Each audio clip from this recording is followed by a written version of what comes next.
Hello, everyone. Hello, hello. I have been streaming for 1 minute, kind of working my way with Elizabeth in the background. I thought that this would be in. I thought this would already be in blur mode, but this is my gigantic apartment, which isn't really that gigantic. It's just it's the thing. Hello, Rachel. Hello, Becca. How you doing, Keisha? How you doing, Ingrid? Nice to have everyone here. We're going to be doing this for a very tight 1 hour because there's a class afterwards. Hello, Harper. How are you? And what we're going to do today is I'm thinking about this story, okay? I'm thinking about, hey, fixing dinner, but I'm listening. And, oh, come here. And my Daisy really wanted to make an appearance today. I don't know why. Oh, I know why, because I was eating my lunch right before I started this live stream, and she was hoping that she could get something over here, and she isn't getting anything. Yes, it's very sad. It's very sad. It's very sad. All right, get out of here.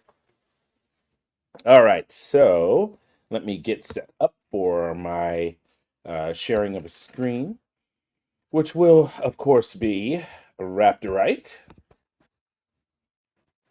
I'm working on a class right now, and that class is about conflict because I'm a actor and a director. I often have had to orchestrate conflict within lines that have already been written. Well, how in the world would you possibly write now, let's talk about this. What am I doing right now? I am using Raptorite to create a course, to create a class, just like, or you could use it to organize an event, or you could use it for a lot of stuff. Okay. But the key to really good uh, coexisting with Raptorite, at least in my opinion, is the ability to have a free flowing chat with it first. The fact that it's in its essence a chatbot.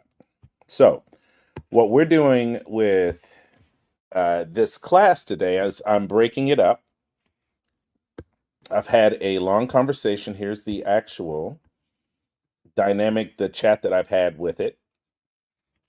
I said, let me zoom in. I'm about to teach a class on conflict and and narrative scenes. So I'm trying to get an idea of some bullet points. What in the world did I? Oh, okay. I'm trying to get some, let's see, bullet points in some places. I want to emphasize the point of the craft of how to craft a good scene. And then I tell it about my background and all of this stuff so that it understands the context and the direction for which I want to take this. Now, this is my biggest thing when you are working with narrative fiction and artificial intelligence. You have to have the imagination and ability to articulate that imagination very, very specifically. When I am working with an actor, or when I'm on stage with someone and the actor is giving this emotion that is what I consider a completely counterintuitive emotion to what is actually happening and who the character is, then I will often say something to an actor to illustrate in their mind the direction I want to go. I will never say to them specifically, I want you to do it like this. But I will often look at the what's happening on the stage and I will say to them, "Do you think you are that mad?" So that is a different approach than telling the actor that they're doing it wrong. You're giving them the option to explore what the actual thing they're doing in a much more comprehensive way. This applies to an artificial intelligence. It is doing nothing but trying to figure out how to apply what you direct it to do with what it actually outputs. And it uses its token machine to try to fulfill that desire that you have, including all of its knowledge that it has from its foundation. And it'll get it wrong. And it'll get it wrong again.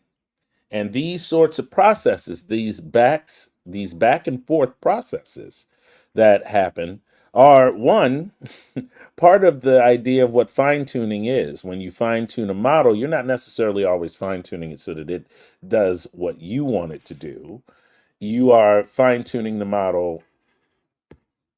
You're fine tuning the model so that you so that it will do things that it wouldn't normally do just out of the box. So that's why you're fine tuning the model and making it do those things that are weird and esoteric or a love scene. Like, so I have been thinking about this.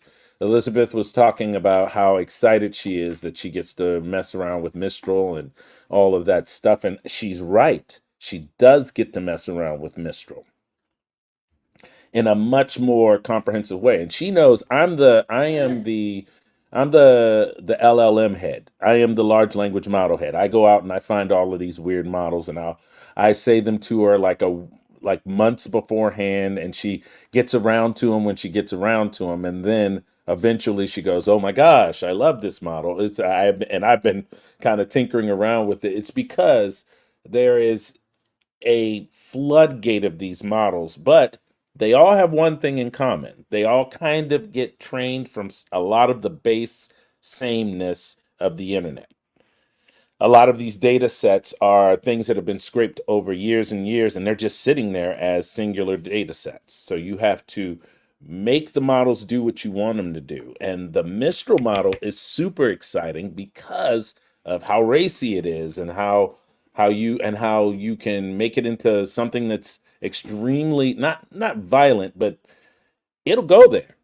It'll do a thing. It'll try you. It'll happen, right? Really relieves the author. And I do mean author. I from the it frees them from this slog of figuring out every bone that breaks in a fight, or and you if you don't think that that's a slog, then you haven't been working that long in narrative fiction, because sometimes scenes that are uncomfortable really eat at your soul. So what we're doing is we're trying to craft a class on conflict, a actual class on conflict. So this particular like stream of like my ideas about what I feel conflicts about, I kind of distilled into a very small, very very focused sort of prompt, and that was the prompt. And now I have this class that I am working out of, and this program does like so much. And the fact that we're going to be able to put different models in there, and that it'll be a one-time fee, is pretty amazing to me. I mean, I I thought it was crazy that it was free and that you could do all the things you can do with it, but now we're going to add that type of functionality to it. Really takes me to the next level. So now I've worked out the fact that I wanted to do these classes, right? So I wanted to do one first initial class, and the class was about the kind of introduction to the whole idea of what conflict is when you are crafting a scene in a narrative. Let's just think of a chapter. In my brain, a chapter is often three, maybe four scenes that happen in a chapter. And each scene, there is a natural arc through a scene. The drama of the scene is also the conflict of the scene. Drama, when I say drama and I say conflict, imagine those two things as interchangeable. So the conflict of uh, each scene, the drama of each scene, is steeped in what the one character, two, or three characters want, and what the protagonist, whoever the protagonist of the scene is. The protagonist can switch from one scene to the next scene because you are often dealing with bit players, sometimes someone who is about to get killed in a scene that kind of relates to an entire story that you're writing. That person in that moment, in that scene, is the protagonist, and the antagonist is the person that kills them. Okay? So I'm telling you, we're going to be, this class is going to be extremely comprehensive. I'm going to work through all of these things, and I'm teaching it inside of the FFA at some point. So you are kind of getting a nice little preview of my conflict scene. And so what I've been working through is these ideas of technical ideas of what conflict is and kind of scholarly ideas. So, building a better scene through conflict, integrating emotional conflict, directional perspective in conflict, which is huge when it comes to writing, because when you write something and you have a definite point of view for the conflict, it feels more visceral, more real and in your face. So I've got all of these ideas that I'm working through: conflict and dialogue, conflict and visual storytelling. And through this whole process, y'all, I've been using Raptor to just lightheartedly have a conversation about it and say, I'm, let's just say I'm working on this thing and I finally come to the conclusion what my first class is going to be. And I have the class and the outline of the entire class kind of right here. Okay. And I finally figure out that I don't just want to write this one class about conflict. I want to take each one of these sections and I want to take the first class and introduce each one of these sections. I could literally take each one of these numbers, and that's what we're going to do right now. As a matter of fact, let me switch to a better perspective for you. Make me a small person, make you a big person, man. Okay, and there we go. So now we've got this idea of what my class is going to be, and it's I, I am honestly doing this because I want to show you kind of the idea that you can use this to help you with marketing. You can use this. So say you have your whole story done and you have a summary for each one of those paragraphs, and that becomes the story so far. You make that into one gigantic document, and you use that document as the basis for all of your marketing. This is set up perfectly to do all of that, to organize all of your marketing, to organize everything. It's very, very, very powerful. So now I will hit this plus a couple of times, 3 times, and I'm going to take my class outline and I'm going to highlight it, copy it, and drop the first one in here. And even copy that and replace it right in there. And now I have the title of the document and everything. And all I have to do is click to my next document and it populates. It even shows you in the bottom, right behind my head, actually, that it's saving. So now I have this new document. So what do I want to do with this new document? Well, maybe I want to take this document, highlight it, and I want to revise this and make it much more um, blown out as an idea. And I want to have actual talking points to get me through this particular narrative, the introduction, this just the introduction. And I make it into an entire document that I can in turn make into a whole class if I wanted to. But that's not what we're going to do. We're going to blow it out for the class. So I'm going to hit the run button, which mine is the backslash, and it's got the whole prompt up there. And now I'm going to add some additional instructions. Let's let's say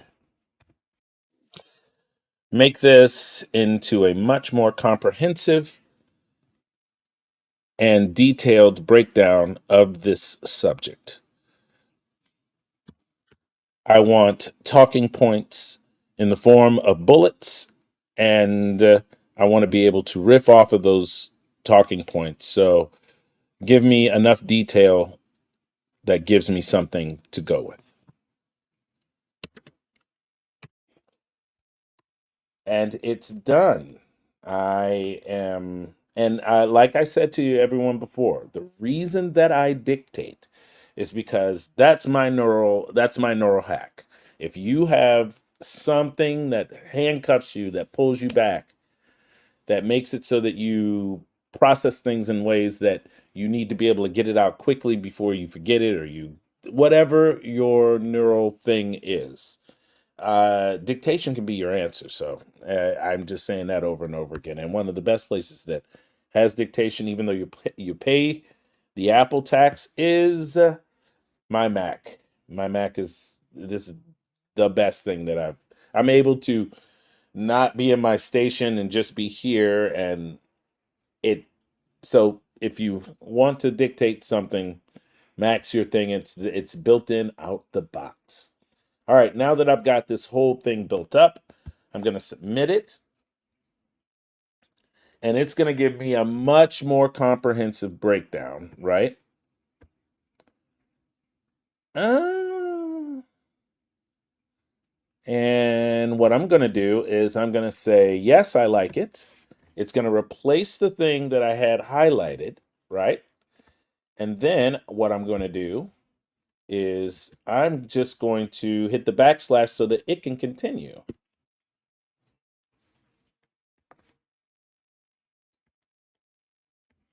There we go. And I like, and let's see here. Introduction to conflict and narrative, definition of conflict, types of conflict, internal conflict.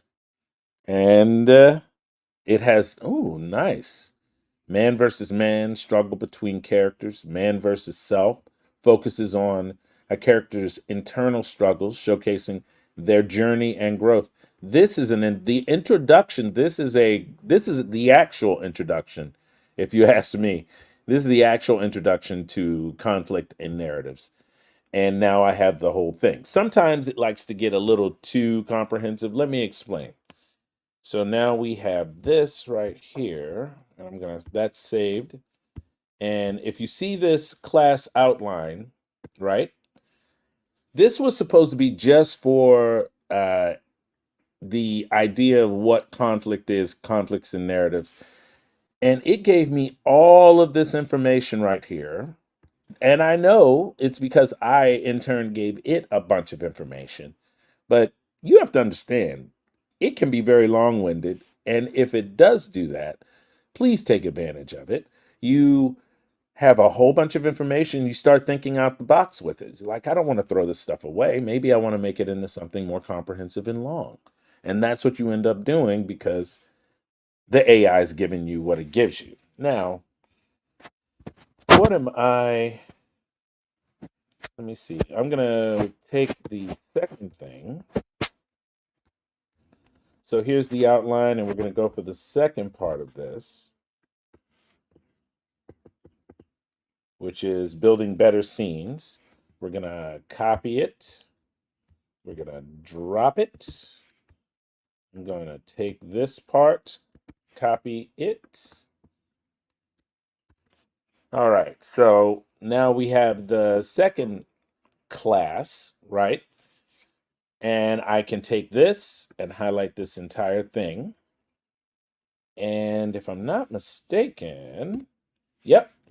And it keeps the last instruction that I put in there. So I can literally do this over and over and over again until I get every single class broken out.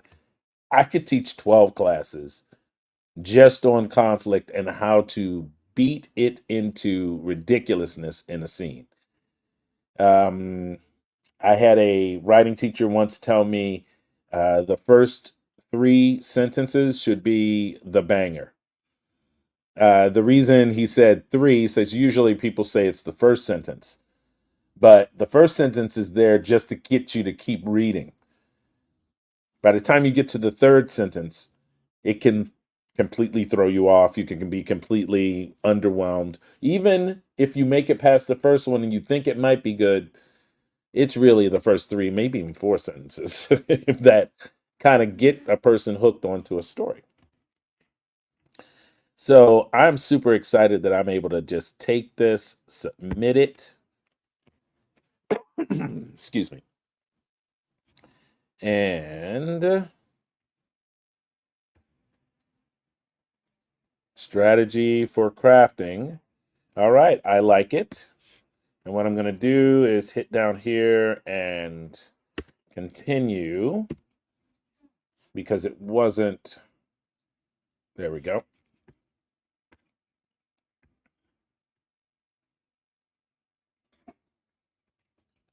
And now that's done.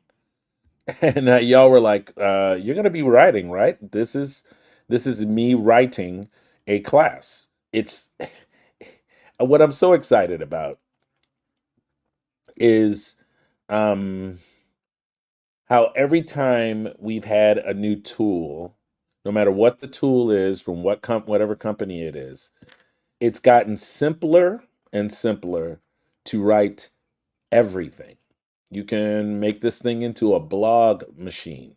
You could blog about a whole bunch of different subjects and put them on a site that is layered up from top to bottom and the most intrusive ads in the entire world. You might make a ton of money, but I wouldn't like you.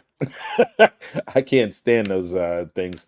The best thing that ever happened to me was when my wife finally showed me the go-to recipe button. I couldn't believe she had kept that from me for all these years. But I was very happy to find it. These, this machine, this thing that I'm working with right now can do anything, literally anything. So we spent the first 15 minutes working on a class. Let's uh, let's save this project and let's create a new project because on my laptop, I don't have any of my other projects like my old lady space story where she's on a space station that starts to fall apart, and it's because of her calmness and experience, and frankly, she's just wildly smart and had thought her most exciting and adventurous days had been behind her. And I was thinking just now, actually, it occurred to me that uh, every time she has some type of awful thing that she fixes really simply, that maybe, oh, that's actually a really good idea. Maybe we have a flashback scene. I've been rereading Salvation by Peter F. Hamilton. And Peter has a distinctive way of telling stories. He decides, he has often um, told a story in a way that he doesn't care if you figure out what a thing is that he's talking about. He's going to talk about it for like 3, 4, 5 chapters before he gives you the little nugget of what that thing is and how it was created. Very fascinating way to write a story, but he also is very Tarantino-ish in the fact that he plays with time, meaning that he'll tell a story that is taking place in two places at the same time, but are moving at different rates of speed. He'll tell a story that has uh, two different perspectives, one from far in the future and one that takes place before the catastrophe, whatever the catastrophe or event was. And you are just supposed to sit there inside the story and enjoy each story that he's telling you in that moment. Don't care about all of the extra stuff, it will come. You will be so comfortable with the story, and then he'll tell you what that thing is or how that thing happened or what that thing was. You know what he's really fascinated with? Wormholes and the ability to move from one place to another place in the galaxy in an instant. He's really, really fascinated with that. So we're going to attempt to create something. We're just going to create the story. We're going to create something that's Peter F. Hamilton esque, something that has, you know, something that has multiple. And this is what kind of the Lucky Seven story that I had been working on for a while was. The Lucky Seven is is a story that takes place in a solar system, our solar system, which has now developed about 700 very large, meaning about a billion people, habitats, large cylindrical habitats that at some point, even some of the habitats got into wars with each other. Uh, the circumstances of the entire, how everything came to be, uh, is a story within itself. So this is a very, very difficult story. So what I would like to do is maybe add layers onto something like the Lucky Seven and create a story that has multiple points of view, multiple perspectives, and maybe even something that relates far in the future with what's going on in the past. Oh, okay. That's an idea. Let me check my chat. Ooh, hey everybody. Let's see what we have here. Um, cool. What software are you using for dictation? Thanks. Yep, my Macintosh. Yep. Oh yeah, you could hit the control key twice. I on my brand spanking new Mac M1 Mac. I have a like microphone button that's actually built there. It's the F5 button is the microphone button. I've got it set up to work with that. On PC, hit the Windows button plus the H and dictate. I'm telling you, it's worth it. Dictation is built into the machines. Love it. Thanks, Ingrid. I might have missed it earlier. Is this using Mistral or a different model? Curious about the temperature too. Okay, I am using, yep, GPT-4 Mini. And I'm and that's why I'm having to continue because I did not raise up the output. Um, and I'm keeping the temperature at 1. At least this was what I was doing when I was working on a kind of nonfiction thing, which is building in the class. So if I'm working on something in nonfiction, I don't screw around with temperature. I just leave it the way it is. As a matter of fact, it's almost better to pull it down a little bit, to 9, maybe 6. I mean, I'm sorry, 9, maybe 8, and then it doesn't spiral out of control. You can kind of trust what you see at a glance so that you can move on. And then obviously you have to go back and verify everything. But what we're doing today is we're creating over the next 29 minutes because I have a class in a half hour. So we're creating, which, by the way, I'm also teaching a class tomorrow. So if any of you are wanting to learn everything you can about Raptorite before you have to get the upgrade and get all of the models that you want, then I am your man. I have a class that if you did I put my link in this description? No, I bet I didn't put a link to that class in this description.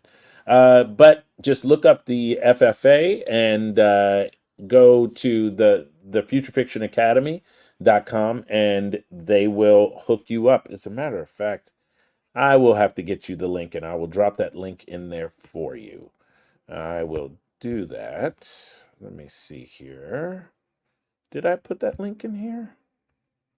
No, I did not. I did not. So let me just make sure I get that link.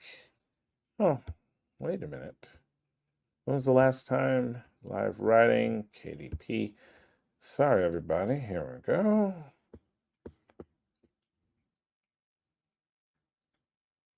And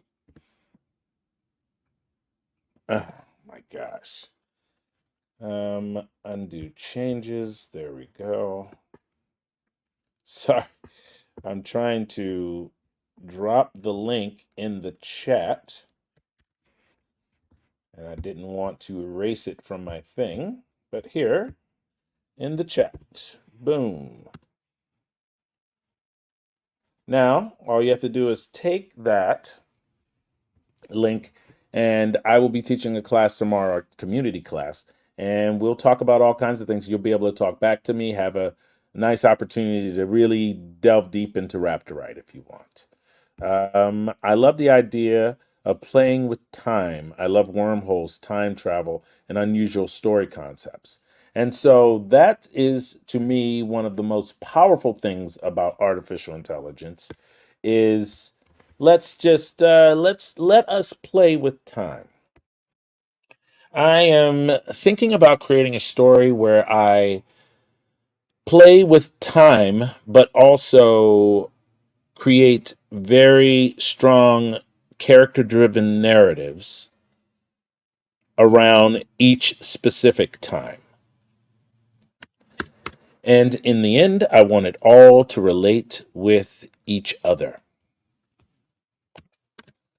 It's a science fiction story, obviously, but it should take place about 200 years in the future, and the really far future thing should take place 1,000 years in the future. They have to have storylines that run in parallel with each other, but seemingly have nothing to do with each other. As a matter of fact, let's make the person who the story is based around the person that is also in the past. What we're going to do is try to figure out how this person was able to live,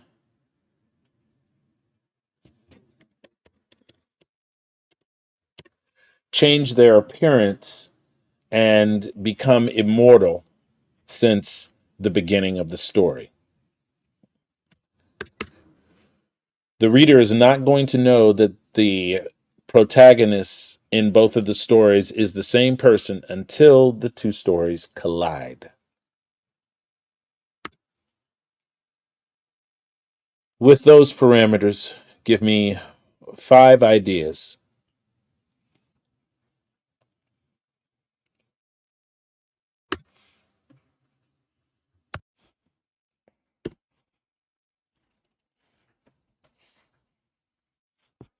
Okay, we're going to let this write itself out. We've got 5 ideas. We're going to hit the equal.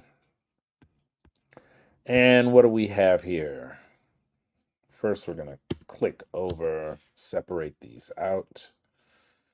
The Seeker of Essence. In the near future, a brilliant bioengineer named Lyra, which you obviously have to change because why are there so many Lyras?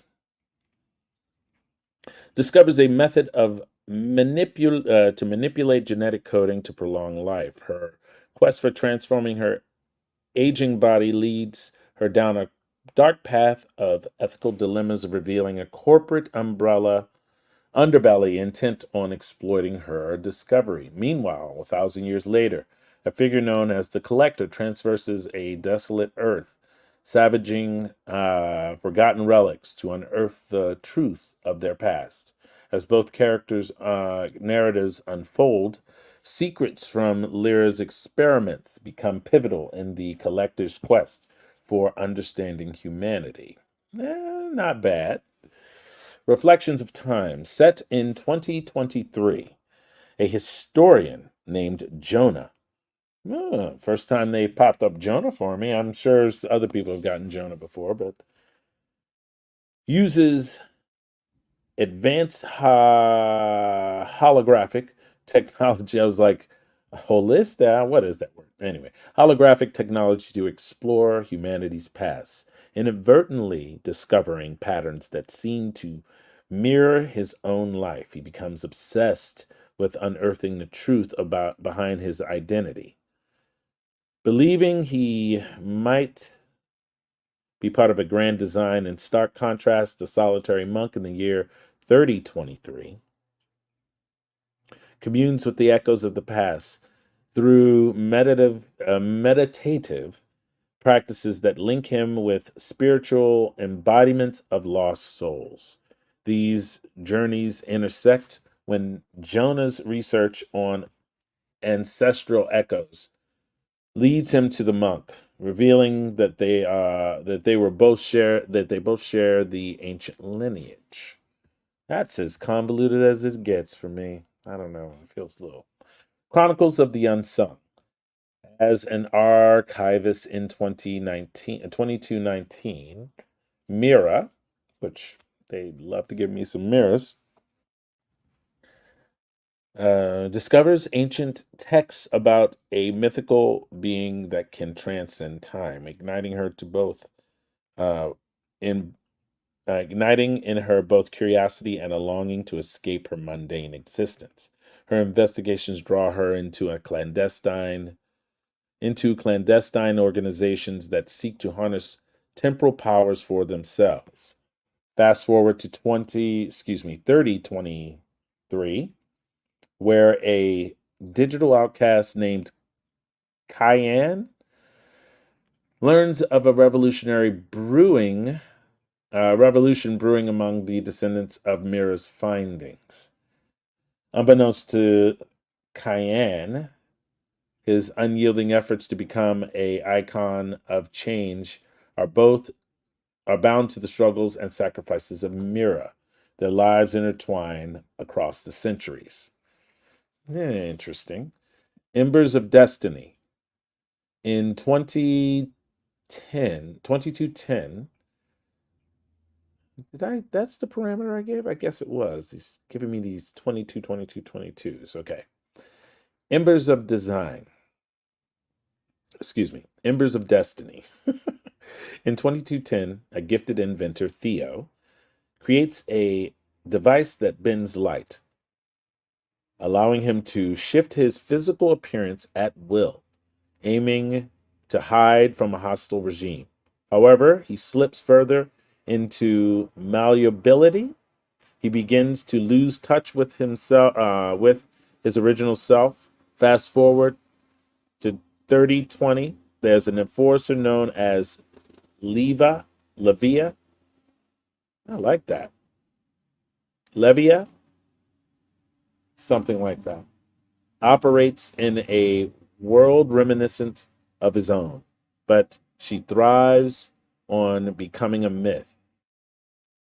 She thrives on becoming a myth, a figure who no one can quite pin down. When Theo's technology resurfaces, Lavia must confront an echo of her own reality, exploring the depths of her identity while unearthing Leo's past. So Leo becomes her at some point. And she realizes that that's that's an interesting idea. Okay, flickers between worlds. In the year 2205, a artist named Alira, everybody drink,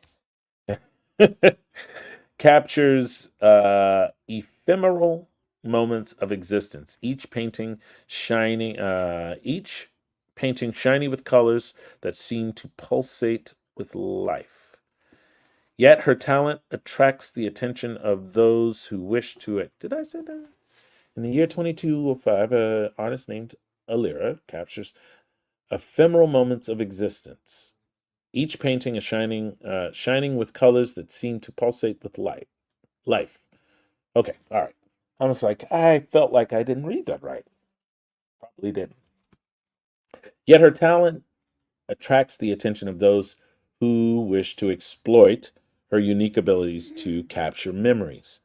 In the distant future, 3025, a wanderer named Caden encounters ancient relics of art that hint at a deeper wisdom and a lost time. As Alira's artwork evolves over the years, it begins to reveal clues resonating with Caden's journey and revealing a bond that time itself cannot erase. The connection between them eventually unveils the underlying truth of stagnation versus, oh my gosh, that one actually kind of gets my brain going a little. And maybe at some point, let's call her.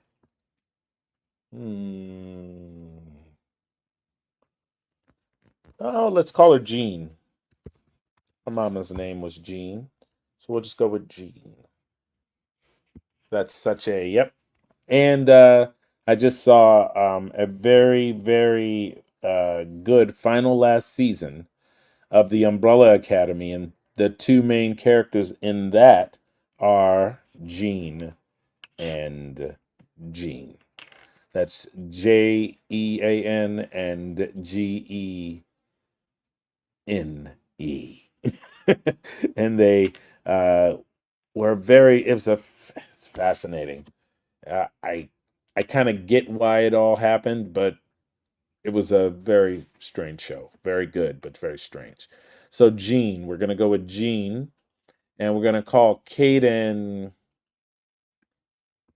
Uh,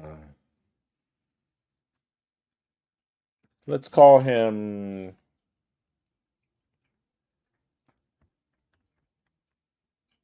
Oh, let's switch those letters up, and instead of CA or Satan or whatever it is, let's make him DACEN.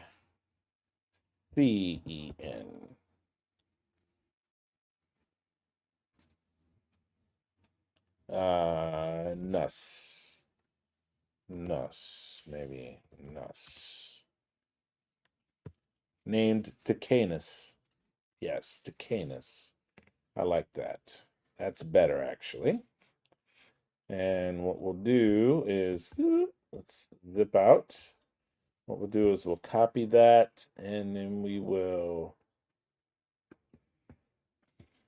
paste that there. And Gene. And see, between the two of them, that feels like a winner chicken dinner. So I'm going to, you know what I'm going to do? I'm going to take this exact same thing and see what Claude has to say about this. And we'll create a new document. Actually, let's say, let's call this GPT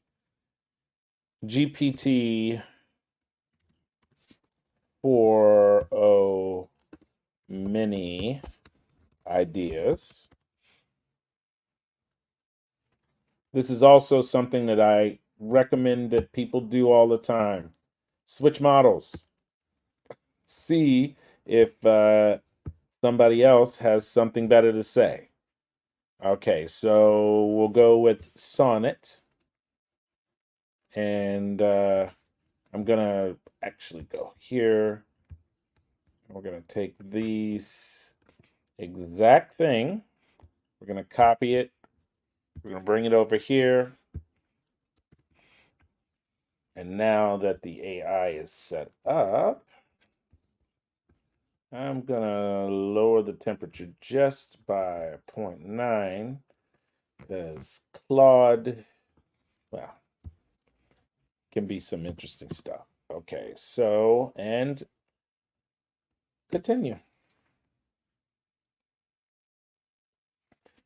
The quantum mirror. Notice these are considerably shorter for some reason. Interesting. All right, let's see what this is. The quantum mirror in the 200-year future timeline follow a brilliant scientist working on a revolutionary quantum device that can manipulate time and space. In the 1,000-year future, track a mysterious figure who seems to appear throughout history, influencing key events. These stories converge when it's revealed that the scientist's invention allowed them to transcend time, becoming the enigmatic figure in the far future. I feel like somebody read what was it, the first season, first or second season of, watched the first or second season of Star Trek Discovery, because pretty sure that was the plot. The genetic key, set in 200 years, focused on a geneticist discovering a unique DNA sequence that could potentially unlock immortality. In the distant future, follow a shape-shifting being who's been guiding human evolution. Guiding human evolution. The twist reveals that the geneticist's discovery led to their transformation into this timeless entity. That is definitely what I asked it to do. Wow. You know, I maybe shouldn't have lowered the temperature. This feels a little too buttoned up. The AI confluence. In the near future, explore an AI researcher creating an advanced consciousness transfer system. Huh. The far future narrative follows a seemingly omniscient AI guiding humanity across the galaxy. The storylines emerge when it's uncovered that the researcher merged with their creation, becoming the galaxy-spanning AI. Feels no. The temporal loop. The 200-year story centers on an archaeologist uncovering evidence of time travel in ancient artifacts. The 1,000-year plot follows a time-hopping adventurer trying to prevent a catastrophic event. The revelation shows that the archaeologist's discoveries led them to become the first time traveler they were studying. Yeah. Yeah. I don't know. Okay. And I'm sorry, but I don't know. The consciousness upload. In 200 years, delve into a neuroscientist's quest to digitize human consciousness. The far future narrative tracks an ethereal being existing in both physical and digital realms. The storylines intersect when it's revealed that the neuroscientists' experiments resulted in their consciousness evolving beyond physical form, becoming the transcendent entity shaping humanity's future. Now, see, if it was me, that one kind of makes me, the last one, was it always the last one? This last one makes me think that the story intersects when he reveals that the neuroscientists, and I saw that coming a mile away. But what if the far future narrative was the fact that all of humanity from this one moment has finally gotten to the point where they all want to upload themselves and become energy, conscious, coherent energy that floats through the universe and never has to worry about, and maybe the parallels are the story between the first neuroscientist and his journey on creating the digital thing and all of the warnings that he gives them, that people give him for going down this path. And then in turn, he or the protagonist, who is also him, because, 1,000 years later, I have to imagine he, as a digital being who can also go between that and an android body or whatever, would maybe evolve in their appearance and who they are. So maybe that's what I want to do. All right, let's check the chat. I've got 8 minutes left, 7 minutes left. Okie dokie. There we go. Oh, that's good. Let's see. Well, what's good, Harper? Oh, what's good? um, I'll just pick from where you are in live and watched it earlier, but I have one foot in my story and the other foot here. Hey, hard killers, good to see you. My goodness, good to see you. Five sounds interesting. Um, I know. Hmm, it did, didn't it? Okay, so yeah, what is it about five, the fifth one that makes it? Let's see here. The concept of your prompt was good. I liked that. Um, all right, let's just you made me think just now, Harper.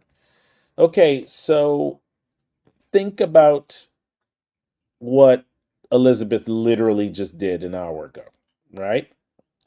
Where she had the entire idea, the entire concept kind of like weirdly and vaguely kind of fleshed out.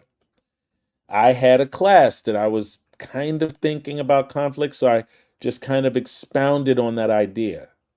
Think about when you're working on a story and you're creating a prompt and you don't even know where to start with your prompt.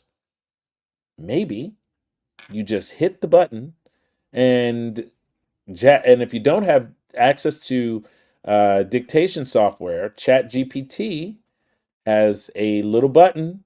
So I believe does Meta. So it does Gemini. Gemini has a button where you can talk to it. Several other ones have buttons where you can talk to it. But creating the prompt is really just you telling it your story in the best way that you can figure out how to tell the story.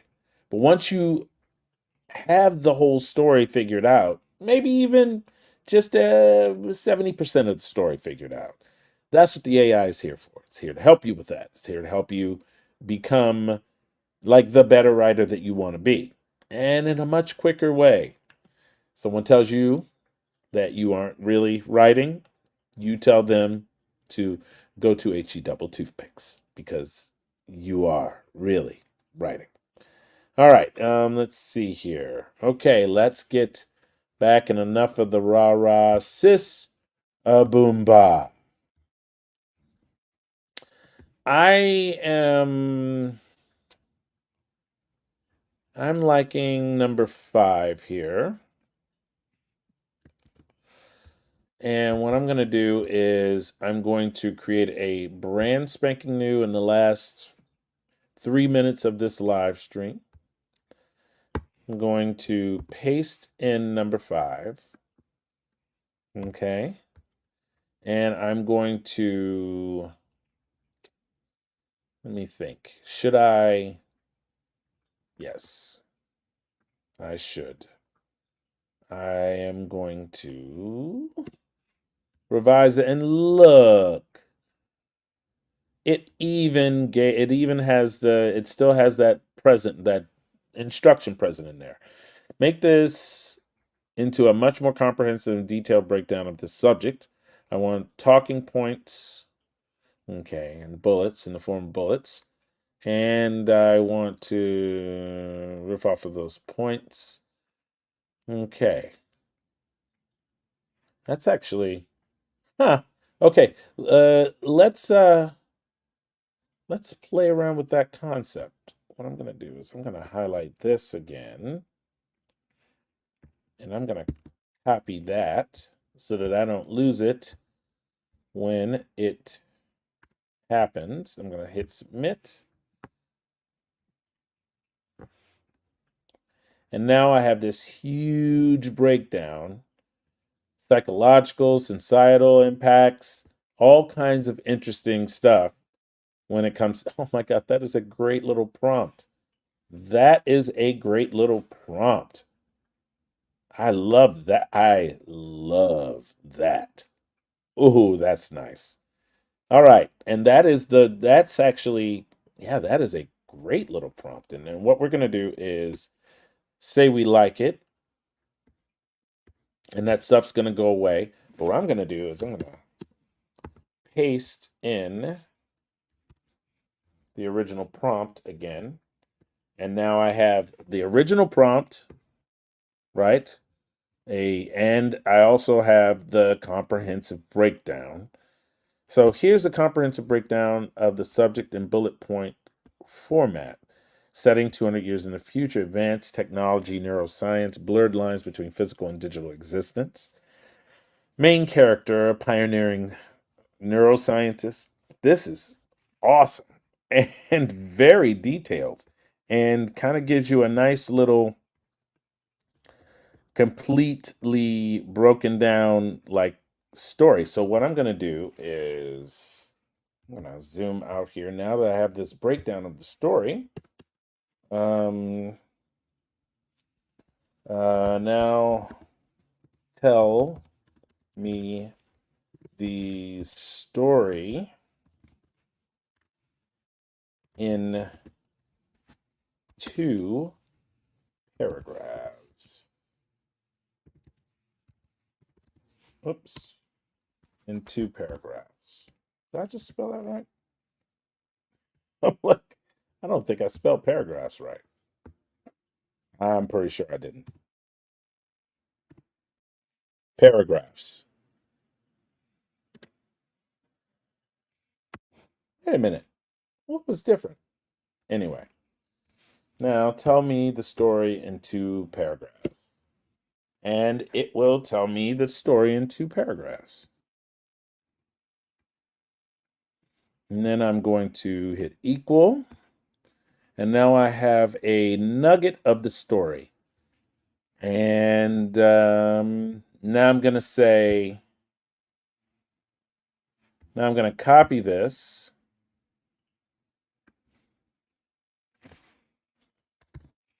And I'm going to tell it to, oops, and we're at 4:01. I'm going to say, tell me the story in 1,000 words.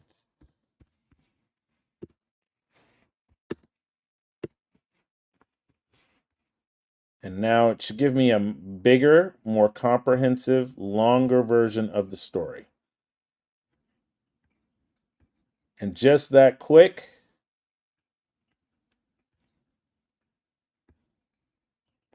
ooh. Oh, it's doing it. It's at 1,600 words. 1,641 words. 1,641. Now, what I'm going to do is I'm going to take all of this, copy it, put it in its own document. 1,108 word short story in 15 minutes. Has to be obviously validated. I probably should do some type of dramatic reading of it. But that being said, I'm out of here, y'all, because my live stream is officially over. I hope to talk to all of you soon. And now you can see the power. Now you can see how fast you can do this. Like, subscribe, and I look forward to seeing all of you, every single one of you, in the next video. Bye. Have a good day.